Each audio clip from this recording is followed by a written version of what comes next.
Men that fear God, men that hate sin, men that would preach, pray, and prophesy.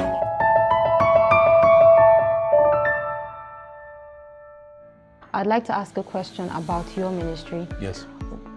It's I've watched you closely, like I said earlier. So can you tell us? I know that there's this doggedness and ruggedity in you telling the truth. You just say the truth, especially in particularly as it concerns consecration, purity, the need for knowledge, the Word of God.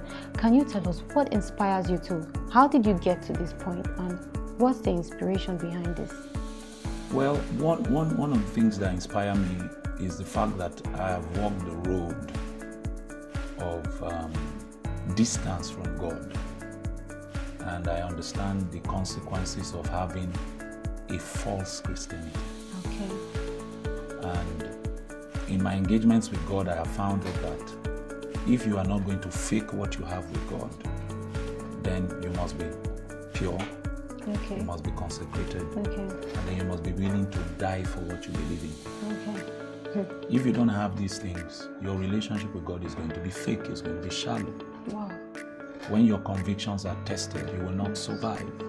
So, because of this drive, and I read, before I met Apostle, the man that I was drinking from is dead, been dead long ago. Yes. It's A.W. Tozer. Okay. Tozer's books were manuals to the spirit realm for me. Okay. My God.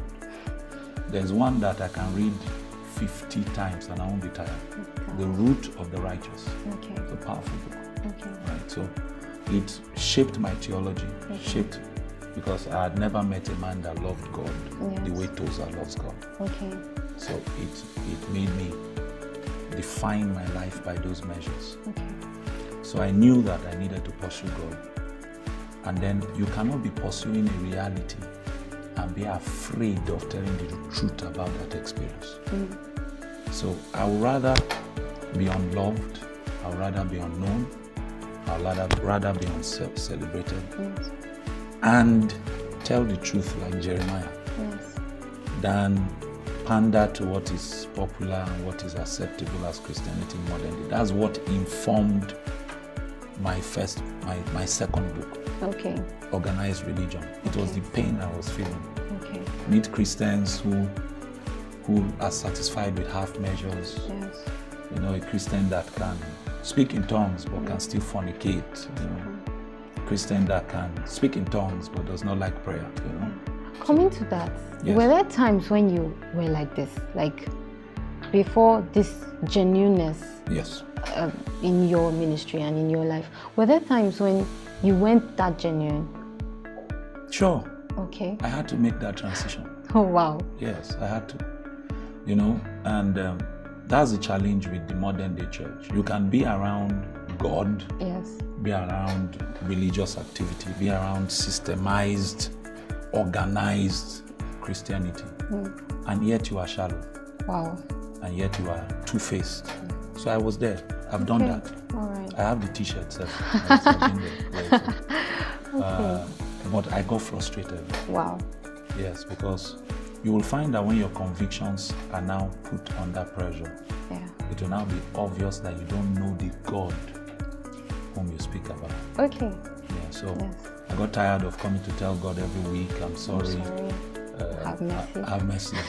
And then you read the Bible and you find that people lived this life. Yeah. And they were not oscillating between doing right and doing wrong. They lived this life and they died for what they believed in. Yes. So what's my excuse? Like, I don't know who was saying it yesterday, I can't remember. Jesus is the pattern. And if Jesus lived in his humanity, it's something I've been teaching for years now. Yes. Jesus is our perfect example in his humanity. Yeah. So I don't have an excuse. So I put pressure on myself to make the transition. In youth service, I used to beg God every night, I will never be fake. I don't want to be fake. So if I come to Abigail's meeting and Abigail is teaching and I'm convicted, You will see me on the floor crying. Help me, Jesus. It's one of my favorite prayer points. Help me, Jesus. So I found a portal in the spirit. I think I've been in meetings that I've seen you that way. Yeah. Also. I found a portal in the spirit that just allowed me to break free from the shackles of that false Christianity. So if I don't have a prayer life, I will cry. If I don't love the word of God, I will cry. So I was there. Okay. And I know the frustration associated.